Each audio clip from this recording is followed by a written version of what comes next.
पास ceiling fan है और ceiling fan में दिक्कत आ रही है कि ये चल नहीं रहा है। और चलने से पहले जब ये बंद हुआ था उससे पहले ही आवाज़ कर रहा था, खटल खटल की आवाज़ कर रहा था, खट खट की।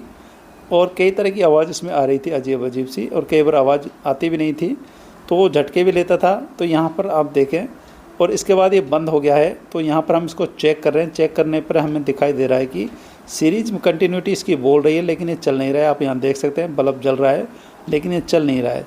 तो यहाँ पर हमने इसके जब कनेक्शन खोले, कैपेसिटर चेक किया तो कैपेसिटर ख़राब था। तो हम इसको चेंज करेंगे, फिर देखेंगे क्या कंडीशन है।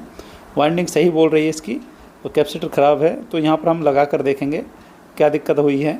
तो यहाँ पर हमने इसमें 2.5 MFD का कैपेसिटर लगाया है, और कैपेसिटर लगाने के बाद हम इसको चेक करेंगे और फिर इसकी आवाज़ भी देखेंगे, आवाज़ में कहाँ से क्या दिक्कत आ रही है, और कम से कम खर्चे में यानी कि 2 रुपये में कैसे आप उसको सही कर सकते हैं। कैपेसिटर के पैसे तो आपके लगेंगे ही, लेकिन उसके अलावा जो आवाज़ है उसको 2 रुपये में आप कैसे सही कर सकते हैं। तो यहाँ पर आप देख सकते हैं आपको क्या करना है। यहाँ पर सीरीज जब हमने लगाई तो ये कैपेसिटर लगाने के बाद चल गया, लेकिन अभी पूरी मतलब हमारी वीडियो पूरी नहीं हुई है, और यहाँ पर दूसरी प्रॉब्लम भी इसमें है जो कि ये आवाज़ कर रहा है। तो यहाँ पर आप सुन सकते हैं आवाज़ ये बहुत ज़्यादा कर रहा है, और जब पंखड़ी पर लगता है डायरेक्ट चलता है तो और इससे भी ज़्यादा आवाज़ इसकी हो जाती है, और कुछ देर गर्म होने के बाद तो और ज़्यादा आवाज़ हो जाती है, झटके भी लेने लगता है। तो ये क्या रीज़न है, किस वजह से है। तो यहाँ पर हम क्या है कि सीलिंग फ़ैन को खोलेंगे तो इसमें क्या है कि 2 कंडीशन हो सकती हैं। एक तो इसके अंदर जो क्या है कि इसके नीचे वाला बेरिंग और एक ऊपर वाला बेरिंग। अब देखना ये है कि इसमें कौन सी सीट कटी है, ऊपर वाली या नीचे वाली। सबसे पहले हमने इसका ढक्कन खोला है। ढक्कन खोलने के बाद हम देखेंगे नीचे का ढक्कन इजीली आ जाता है तो नीचे वाली कटी होगी, और अगर ऊपर वाला ढक्कन में मतलब कटी है तो फिर इसके लिए आपको ये पूरा खोलना होगा।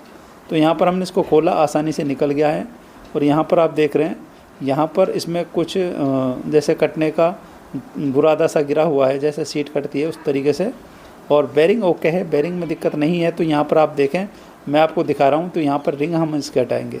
रिंग हटाने के बाद हमें पता चला कि स्टार्टर इसके रगड़ मार के चल रहा है, जिसकी आवाज़ ये आ रही है। अब हमें क्या करना है, सिंपल सा है। यहाँ पर आप देख सकते हैं स्टार्टर रगड़ के चल रहा था, इस पर कलर आता है, वो कलर सारा उतर गया है रगड़ के। तो यहाँ पर हम इसकी स्प्रिंग हटा के देखेंगे तो यहाँ पर हमें साफ़ नज़र आ रहा है सीट हमारी कटी हुई है, और एक साइड से बहुत ज़्यादा कटी हुई है। तो इसमें आपको क्या ट्रिक अपनानी है। तो यहाँ पर आप देखें बेरिंग मैं आपको दिखा रहा हूँ, बेरिंग नीचे का बिल्कुल ओके है, इसमें प्ले वगैरह नहीं है और ना ही कोई आवाज़ है, बिल्कुल सही चल रहा है। आपको ये ब्लेड लेनी है, पुरानी या नई भी आप ले सकते हैं। तो हमने इसको 2 टुकड़ों में कर लेना है। तो 2 टुकड़ों में करने के बाद हमें इसका छोटा सा एक टुकड़ा लेना है, और जहाँ से मतलब ये पूरी नहीं कटी है, चारों तरफ से एक साइड से ज़्यादा कटी हुई है, जिसकी वजह से रगड़ मार के चल रहा है, झटके ले रहा है। तो यहाँ पर हम इसकी रिंग लगा देंगे और ब्लेड का हल्का सा टुकड़ा तोड़ेंगे, और टुकड़ा तोड़ने के बाद हम लगाएंगे वहाँ पर जहाँ से ये मतलब सीट इसकी कटी हुई है। तो यहाँ पर आप देखें, सारे स्टेप फॉलो करें। आपके अगर सीलिंग फ़ैन में आवाज़ आती है और इस तरीके से आवाज़ कर रहा है वो, और ये रगड़ मार रहा है, तो ये प्रॉब्लम आपकी सोल्व हो जाएगी। इतना छोटा सा टुकड़ा काटना है, और आपको ये देखना है किस साइड से मतलब किस साइड से ज़्यादा कटी हुई है, वहीं उसी साइड पे आपको ये लगाना है। जिस साइड से कटी हुई है वहाँ पर ज़्यादा कटी हुई है वहीं से लगाना है। हालांकि चारों तरफ से कटी हुई है तो फिर आपको इसमें टंच करके निशान करके भी चला सकते हैं, कोई दिक्कत नहीं आएगी। लेकिन बहुत ही ज़्यादा कट जाती है तो उस कंडीशन में तो हमें सीट बनवानी पड़ती है। लेकिन इसकी क्या है कि एक साइड से ज़्यादा कटी हुई है, और कई बार ऐसा होता है कि हम जब इसकी शाफ्ट बनवाते हैं और लेथ मशीन पर ले जाते हैं तो वहाँ पर वेल्डिंग की वजह से या फिर ठोका पीटी की वजह से पेपर जड़ जाते हैं, वाइंडिंग हमने करना पड़ जाता है। तो इसलिए हम ये जुगाड़ करते हैं कि वाइंडिंग ना करना पड़े और ये चल जाए। जब ये चल जाएगा, ये फिर वाइंडिंग ख़राब होगी तो उस कंडीशन में आपको इसकी सीट वगैरह बनवानी चाहिए साथ के साथ सारी। तो यहाँ पर आप देखें 3 पेच है, हमने खोल दिया, और जहाँ पर कटी हुई थी वहाँ पर पत्ती लगाई है, और पत्ती लगाने के बाद इसको अच्छे से टाइट कर दिया है। अब टाइट करने के बाद पंखा हमारा बिल्कुल फ्री है, आप यहाँ देख सकते हैं। और अब मैं इसकी आवाज़ आपको सुनाऊंगा, चला कर दिखाऊंगा। इसके वायर लगा लेता हूँ और सीरीज में चलाकर हम देखेंगे इसको सबसे पहले।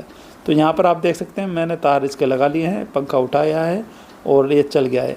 तो यहाँ पर आप इसकी आवाज़ सुन सकते हैं, कोई भी आवाज़ इसके अंदर ऐसी आवाज़ नहीं है जैसी पहले आ रही थी रगड़ने की। और इस तरीके से आप अपने सीलिंग फ़ैन को सही कर सकते हैं, कोई भी दिक्कत आपको इसमें नहीं आने वाली है। सिर्फ 2 रुपये आपके खर्च होंगे ब्लेड के, तो इस तरीके से आप कर सकते हैं।